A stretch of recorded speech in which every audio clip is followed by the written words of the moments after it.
दोस्तों, अंसारी भारत के मुसलमानों में आबादी के हिसाब से पाई जाने वाली सबसे बड़ी कास्ट है। भारत के किसी भी शहर, किसी भी छोटे बड़े इलाके में चले जाइए, अगर वहाँ पर अच्छी खासी तादाद में मुसलमान बसते हैं तो ऐसा बहुत ही मुश्किल है कि उन मुसलमानों में अंसारी ना मिलें। अंसारी आप लोगों को हर जगह दिखाई देंगे। वैसे तो खुद इस्लाम के अंदर कोई भी जात पात या कास्ट सिस्टम जैसा कोई भी कॉन्सेप्ट नहीं पाया जाता है, बल्कि कोई भी ऐसी चीज़ के जो लोगों के बीच फ़र्क कर रही हो या ऊंच नीच जैसी चीज़ों को बढ़ावा दे रही हो, ऐसी चीज़ों को स्ट्रॉन्गली अपोज करने के लिए इनकरेज किया जाता है। मगर क्योंकि इंडिया, पाकिस्तान और बांग्लादेश जैसे इलाकों में रहने वाले मुसलमान पिछले सैकड़ों बल्कि हज़ारों साल से उस भारत की मिट्टी पर बसते आ रहे हैं कि जिस भारत के अंदर पिछले हज़ारों साल से ही जातिवाद को बड़ी ही शिद्दत के साथ फॉलो किया जाता है। न सिर्फ फॉलो किया जाता है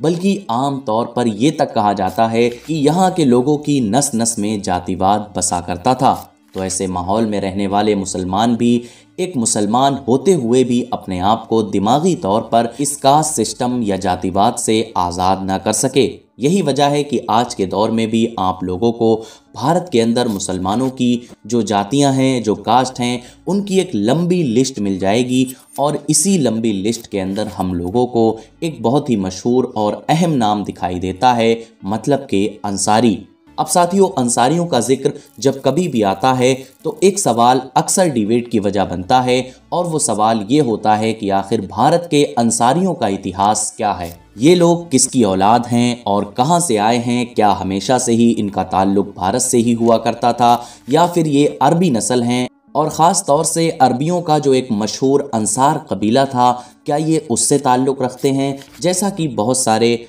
खुद अंसारियों की तरफ से भी क्लेम किया जाता है, या फिर सच्चाई इन सारे ही दावों से बिल्कुल अलग है। साथ ही सवाल ये भी कि इन तीनों ही आसमानी मज़हब मतलब कि ईसाईयत, इस्लाम और यहूदियत में अहम समझे जाने वाले पैगंबर हज़रत इब्राहीम अलैहिस्सलाम के साथ, और हाँ, ख़ास तौर से यहूदियों के साथ भी इन अंसारियों का इतिहास में क्या कनेक्शन रहा है। तो चलिए इन तमाम सवालों के जवाब जानने की कोशिश करते हैं। तो दोस्तों, ये जवाब जानने के लिए हमको आज से 4 या 4,500 साल पीछे चलना होगा, जब हमारी इस दुनिया में खुदा की तरफ से एक मशहूर पैगंबर हज़रत इब्राहीम अलैहिस्सलाम को भेजा गया था। हिस्टोरिकली ये बात साबित है कि आज के दौर में दुनिया भर में जितने भी अरब लोग पाए जाते हैं या फिर जो बनी इसराइल मतलब के आज के दौर के यहूदी भी हैं, ये सारे के सारे लोग इन्हीं एक हज़रत इब्राहीम, या जिनको वेस्टर्न वर्ल्ड में आम तौर पर लोग अब्राहम भी कहते हैं,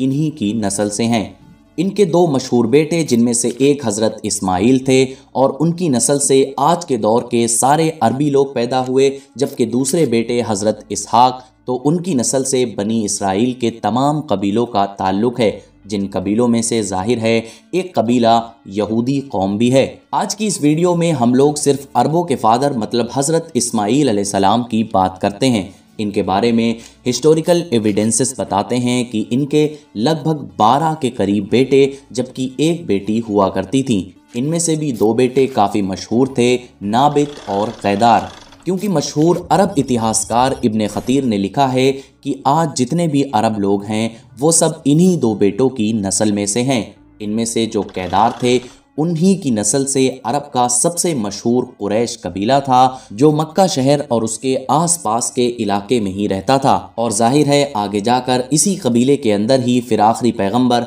हज़रत मोहम्मद सल्लल्लाहु ताला अलैहि वसल्लम का भी जन्म हुआ था। मगर ये जो दूसरे मशहूर बेटे नाबित थे, इनकी जो अरबी औलादें थीं वो कुरैश कबीले से काफ़ी अलग थीं, बल्कि इन लोगों का जो ठिकाना था, जो रहने की जगह थी, वो भी मक्का या इसके आसपास के इलाके से कोसों दूर थी। और दिलचस्प बात यह है कि इन्हीं नाबित की नस्ल में ही आगे जाकर अरब का वो मशहूर कबीला पैदा होता है कि जिसको इतिहास में अंसारी कबीले के नाम से जाना जाता है। शुरू में तो ये लोग अरब के बिल्कुल साउथ मतलब के आज के दौर के यमन के इलाके में रहा करते थे, मगर फिर एक दौर ऐसा आया कि जब यहाँ पर 2 पहाड़ों के बीच में मौजूद एक डैम ख़तरनाक तरीके से टूट गया। नतीजा ये हुआ कि बड़ी ही ख़तरनाक बाढ़ आई और इस बाढ़ के और इस सैलाब के नतीजे में पूरा इलाका डूब गया। और हाँ, आपको बताते चलें कि इस सैलाब या इस घटना का जिक्र कुरान की सूरह सबा के अंदर भी मौजूद है। नतीजा ये हुआ कि इन सारे लोगों को अपनी सरदार की लीडरशिप में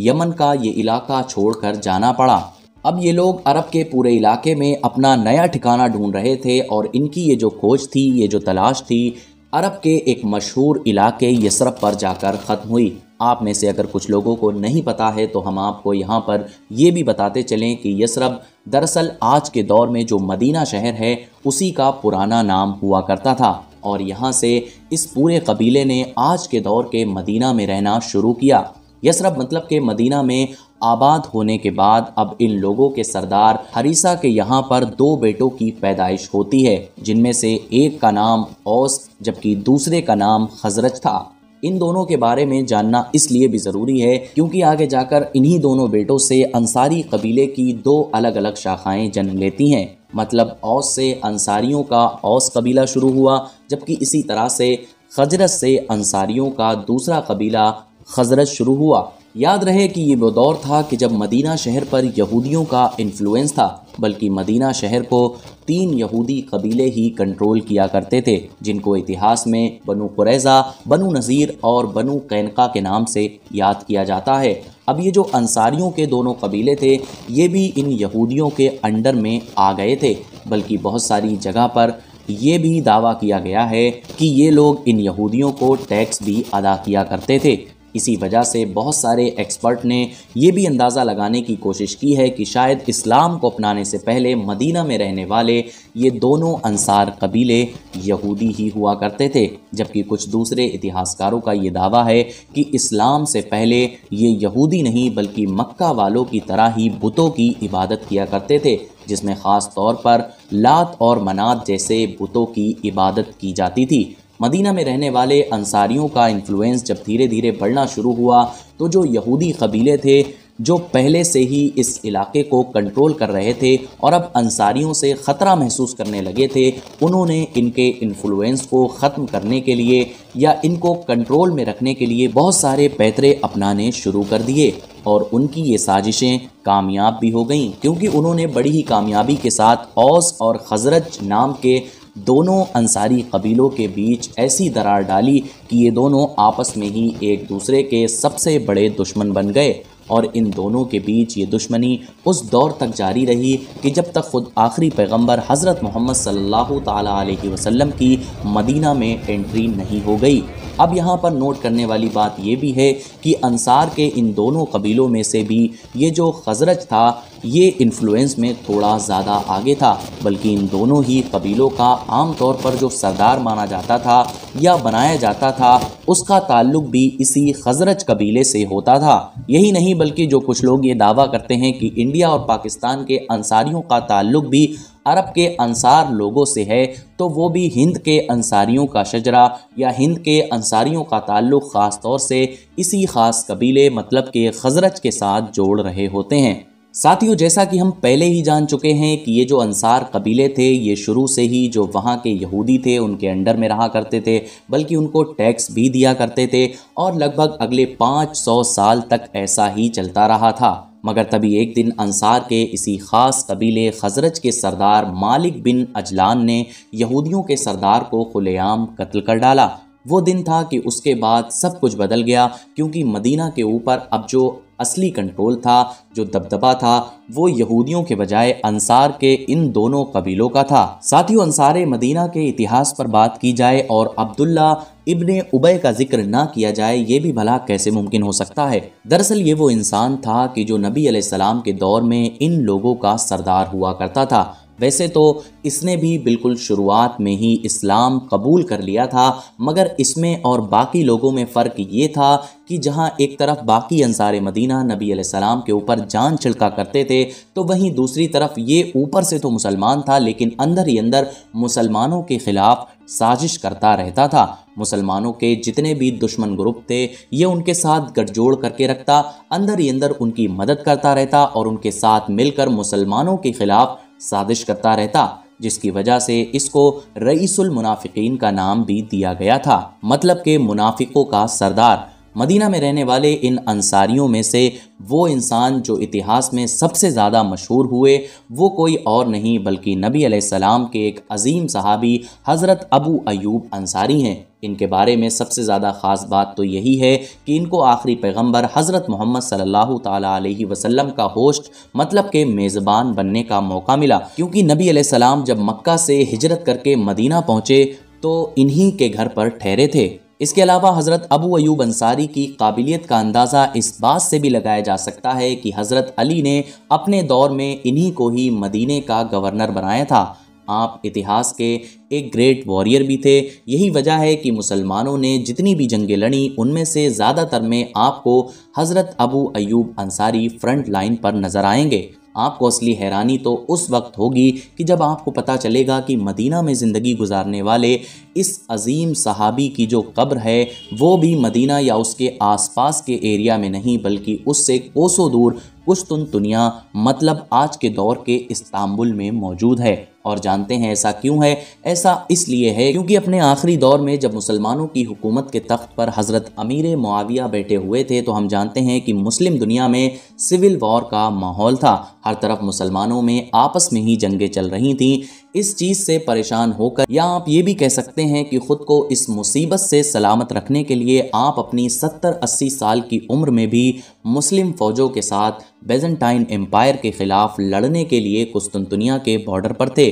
जंग के दौरान ही बीमार पड़ने की वजह से बुजुर्गी की हालत में आपने इस दुनिया को अलविदा कहा और आपकी ख्वाहिश के मुताबिक आपको कुस्तुनतुनिया मतलब के आज के तुर्की के इस्तांबुल में ही दफना दिया गया। ठीक 750 से 800 साल गुजर जाने के बाद जब फाइनली उस्मानियों के एक चश्मो चराग मोहम्मद सेकंड ने कुस्तुनतुनिया मतलब के इस्तांबुल को फतह किया तो मोहम्मद सेकंड ने न सिर्फ सबसे पहले हज़रत अबू अयूब अंसारी की कब्र का पता लगाया बल्कि उनकी कब्र के ऊपर एक अजीमुशान मकबरा भी तामीर करवाया। अब अगर हज़रत अबू अयूब अंसारी की औलादों के बारे में बात की जाए तो हज़रत अबू अयूब अंसारी ने 2 शादियाँ की थीं, जिनमें से उनकी जो पहली बीवी थी उनसे सिर्फ एक ही बेटा पैदा हुआ था और उस बेटे का इंतकाल भी जवानी में ही हो गया था। जबकि जो दूसरी बीवी थी जिनका नाम इतिहास में उम्मे अयूब अंसारिया बताया गया है और जो उन्हीं के ख़ानदान मतलब के अंसार से ही ताल्लुक़ रखा करती थी, उनसे हज़रत अबू अयूब अंसारी की 4 औलादें हुई थीं।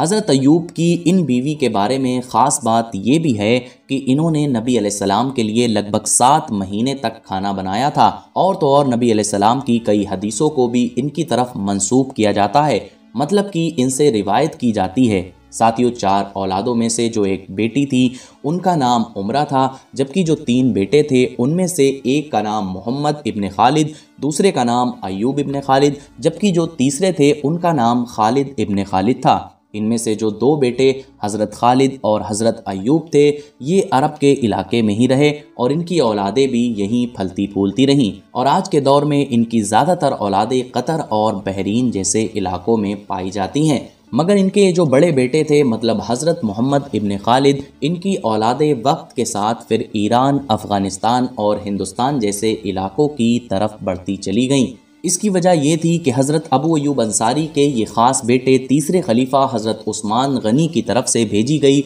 उस ख़ास फ़ौज का हिस्सा थे कि जो खुरासान के लिए भेजी गई थी। खुरासान फ़तह हो जाने के बाद वो भी हमेशा हमेशा के लिए यहीं पर आबाद हो गए थे। अगले लगभग 500 साल तक लगातार इनकी औलादें अफ़गानिस्तान के बल्ख और हेरात जैसे इलाकों में आबाद रहीं और अफ़गानिस्तान के इसी ख़ास इलाके में ही बसने वाली हज़रत अबू अयूब अंसारी की औलादों में ही फिर 1006 में जाकर एक ख़ास बुज़ुर्ग का जन्म होता है जिनको इतिहास में ख्वाजा अब्दुल्ला अंसारी के नाम से जाना जाता है। ये ना सिर्फ 11वीं सदी के एक बड़े आलिम थे बल्कि इनको एक बड़े सूफ़ी बुज़ुर्ग और शायर के तौर पर भी जाना जाता है। इनको आमतौर पर पीरे हिरात भी कहा जाता है। और ख़ास बात यह है कि हिंदुस्तान के कुछ अंसारियों की तरफ से इन्हीं ख्वाजा अब्दुल्ला अंसारी के बारे में ये दावा किया जाता है कि यही उनके फादर हैं, मतलब के जद्दे अमजद हैं। मतलब ये कि इनके जो बेटे थे वो अलग अलग वक्तों पर हिंदुस्तान के अलग अलग इलाकों में आए थे और उनकी औलादें ही आज के दौर के अंसारी लोग हैं। कोई कहता है कि इनके बेटे या इनके बेटे की भी जो औलादें थीं वो दिल्ली सल्तनत के दौर में आईं, तो कोई कहता है कि शायद इनके बेटे की जो औलादें थीं वो 1526 में बाबर के साथ आईं। अब वैसे तो दोस्तों अभी तक हम लोगों ने जो अरब के अंसार के बारे में बातें की, उनके बारे में किसी को कोई शक नहीं है, वो 100% सही हैं। और फिर बाद में हज़रत अबू अयूब अंसारी के जो एक बेटे थे, उनकी औलादें खुरासान या अफ़गानिस्तान के इलाके में आकर भी आबाद हो गईं, इनमें भी किसी को कोई शक नहीं है। जो असली डिबेट शुरू होती है वो यहाँ पर शुरू होती है कि क्या वाकई ख्वाजा अब्दुल्ला अंसारी की औलादें अलग अलग वक्तों पर हिंदुस्तान में आईं या नहीं, और अगर आईं भी तो क्या सच में हिंदुस्तान के इलाके में आज जो इतनी बड़ी तादाद में अंसारी पाए जाते हैं, क्या वो सच में सारे के सारे इनकी नस्ल या फिर इनडायरेक्ट कहें तो हज़रत अबू अयूब अंसारी की नस्ल से हैं? तो इसका जवाब अगर आप लोग ढूंढने की कोशिश करेंगे तो आप लोगों को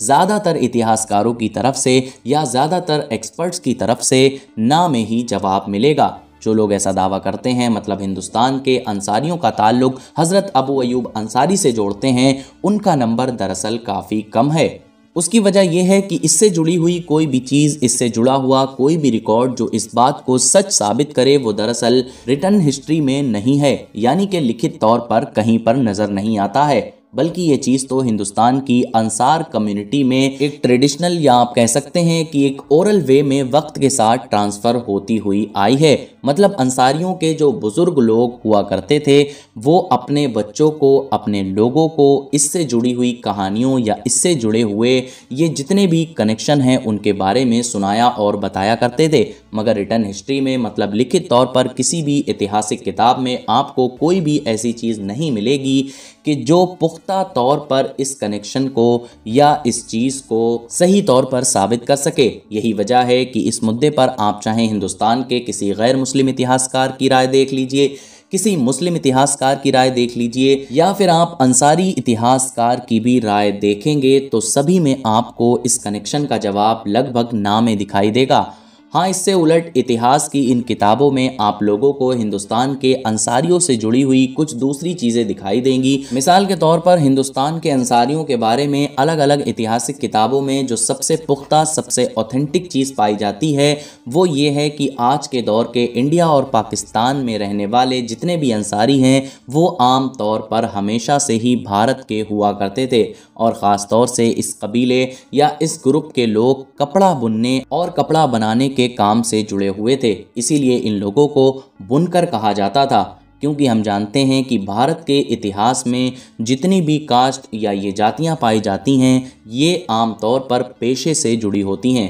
जैसा कि बाल काटने वाले को नाई कहा जाता है, कपड़े धुलने वाले को धोबी कहा जाता था, या लोहे वगैरह के काम से जुड़े हुए लोगों को लोहार कहा जाता था। ऐसे ही बहुत सारे पेशे और फिर उनसे जुड़ी हुई सारी जातियों की लिस्ट ये काफ़ी लंबी है। अब क्योंकि ये कपड़ा बुनने और बनाने के काम में थे तो इसलिए इनको बुनकर कहा जाता था, और हाँ, बहुत सारे लोगों की तरफ से इनको जुलाहा भी कहा जाता था। मगर फिर हुआ ये कि जब बिल्कुल शुरुआती दौर में ही इन लोगों ने खूब बढ़ चढ़कर इस्लाम अपनाया और बाकी लोगों के मुकाबले में इस्लाम की तबलीग में भी, यानी कि इस्लाम को फैलाने में भी अहम किरदार अदा किया, तो बाहर से जितने भी अरब या तुर्क इलाके से आए हुए मुसलमान थे, और उन मुसलमानों में ख़ास तौर से जो स्कॉलर थे, उन्होंने इन लोगों को अंसार का नाम दिया। उसकी वजह ये थी कि अरबिक ज़बान में अंसार का मतलब सपोर्टर और मददगार होता है। तो उन स्कॉलर का ये कहना था कि जब आखिरी पैगंबर हज़रत मोहम्मद सल्लल्लाहु अलैहि वसल्लम ने मक्का से मदीना की तरफ हिजरत की थी तो वहाँ के अंसार लोगों ने उनकी मदद की थी और हर तरह से इस्लाम की तबलीग में भी एक अहम किरदार अदा किया था। बिल्कुल ऐसा ही अहम और बड़ा किरदार यहाँ के जो बुनकर लोग हैं उन्होंने किया है, इसलिए इनको अंसारी कहा गया, जो फिर वक्त के साथ आगे चलकर इनके पुराने नामों से भी ज़्यादा मशहूर हो गया। बाकी आप लोगों का इस पूरे टॉपिक पर या हिंदुस्तान, पाकिस्तान और बांग्लादेश के अंसारियों पर क्या कहना है, कमेंट बॉक्स में अपनी राय ज़रूर दें। अगर आपको हमारा ये वीडियो पसंद आया हो तो इसको लाइक करें, इसको ज़्यादा से ज़्यादा शेयर करें और हमारे इस चैनल को सब्सक्राइब करें।